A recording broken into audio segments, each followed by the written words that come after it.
কিরে, মনমরা হয়ে এখানে এভাবে বসে আছিস?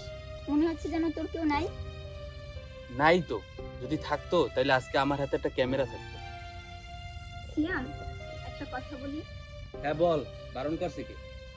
বাবা নাকি আমাকে ইন্টার পরীক্ষার পরেই বিয়ে দিয়ে দেবে, মা বলল। পরীক্ষারও তো বেশি দিন বাকি নেই। তুমি যদি এখন ক্যামেরাটার চিন্তা বাদ দিয়ে টাকা পয়সা ইনকামের চেষ্টা করতা তাহলে তো ভালো হতো। যদিও তোমার ক্যামেরা কেনার শখটা ছোটবেলা থেকেই, তবুও আর কি বললাম। ক্যামেরা কেনাটা যে শখ ছিল তা অবশ্য ঠিক বলছে, কিন্তু তুই কি জানিস আমার হাতে একটা ক্যামেরা থাকা মানে আমি একজন ফটোগ্রাফার। আর ফটোগ্রাফারের কি যে দাম, আর কত জায়গা থেকে যে ইনকাম। সত্যি বলছো? ক্যামেরা থেকে ইনকাম আসবে? হ্যাঁ সত্যি।